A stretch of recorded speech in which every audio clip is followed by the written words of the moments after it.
Il y a certains comportements fondamentaux, des choses à faire et à ne pas faire qui préparent le terrain pour que vous soyez meilleur en tout. Souvent, les gens demandent comment ils peuvent soulever plus lourd, se concentrer mieux, se souvenir mieux. C'est comme si on se demandait comment s'asseoir. C'est très basique, n'est-ce pas?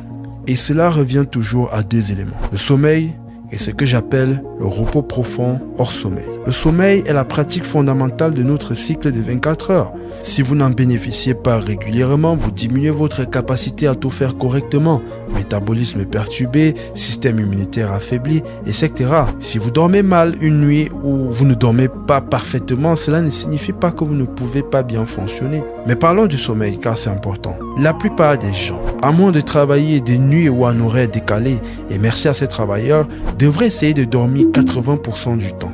Les 20% restants, j'espère que vous avez de bonnes raisons de ne pas bien dormir et que vous les appréciez. L'essentiel est qu'il y a plusieurs choses que vous pouvez faire. Chaque cellule de votre corps a un rythme circadien. Retenez bien ce nom, circadien. Ce qui signifie que chaque cellule a une horloge interne de 24 heures régulée par des gènes. Pensez à votre corps comme à des millions d'horloges qui doivent être synchronisées.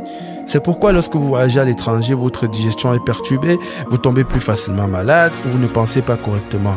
Les horloges ne sont pas synchronisées. Le premier conseil pour bien dormir est d'essayer de recevoir de la lumière naturelle dans vos yeux dans l'heure suivant votre réveil.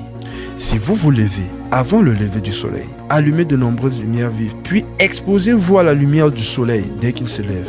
Même si le ciel est gris, il y a toujours plus de lumière provenant de ce ciel-là, couvert, que des lumières artificielles. Essayez de passer 5 à 10 minutes dehors le matin, la plupart des jours, si ce n'est tous les jours. Cela a un impact considérable, positif sur plusieurs choses. Tout d'abord, cela modifie le moment où survient ce qu'on appelle le pic de cortisol. Une fois tous les 24 heures, vous aurez une augmentation importante de cortisol. C'est une bonne chose, car cela déclenche votre rythme de température, votre niveau d'alerte, votre niveau de concentration et votre humeur. Vous voulez que ce pic de cortisol survienne tôt dans la journée.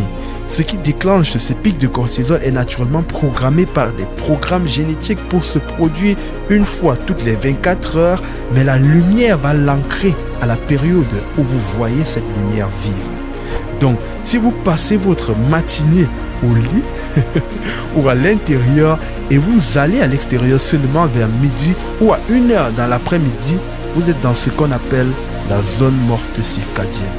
C'est le moment où la lumière qui arrive à vos yeux ne peut pas régler ce pic cortisol, ce qui signifie que ce pic de cortisol arrivera l'après-midi. Cela décale donc votre rythme de température, ce qui est un signe de dépression, d'anxiété et de difficultés à s'endormir. Beaucoup de gens se lèvent et restent à l'intérieur. Ou alors, ils mettent des lunettes de soleil, montent dans leur voiture et conduisent.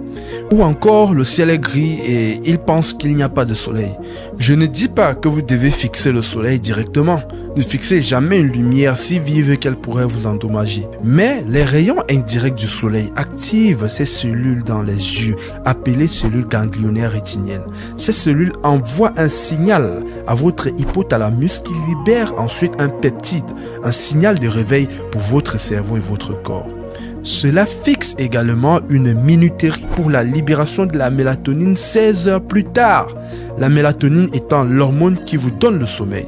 Si vous ne recevez pas cette lumière avant quelques heures, tout est décalé. Et vous vous demandez pourquoi vous êtes encore éveillé à 11h30 ou minuit. C'est un effet énorme pour la raison suivante. Le signal qui va des yeux à l'hypothalamus déclenche également la libération du neuromodulateur dopamine. On parle souvent de la dopamine comme une molécule qui fait du bien, mais son rôle principal dans le cerveau et le corps est de stimuler la motivation, le désir et la poursuite.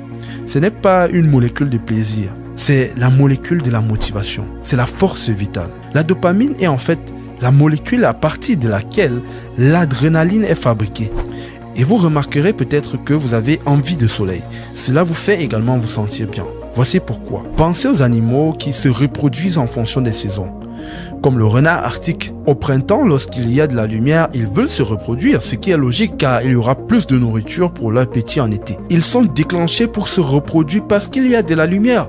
La lumière des yeux déclenche la libération de la dopamine qui déclenche le désir de se reproduire. Voilà pourquoi en partie nous nous sentons bien sous le soleil. Les gens disent souvent qu'ils aiment le soleil, qu'ils se sentent bien au soleil. Il y a une raison biologique à cela. Ainsi, l'exposition à la lumière du soleil le matin peut aider à réguler votre cycle circadien, améliorer votre humeur et votre motivation et vous aider à vous endormir à un horaire plus régulier le soir. C'est un élément clé pour optimiser la qualité de votre sommeil et, par conséquent, votre performance dans de nombreux autres domaines de votre vie.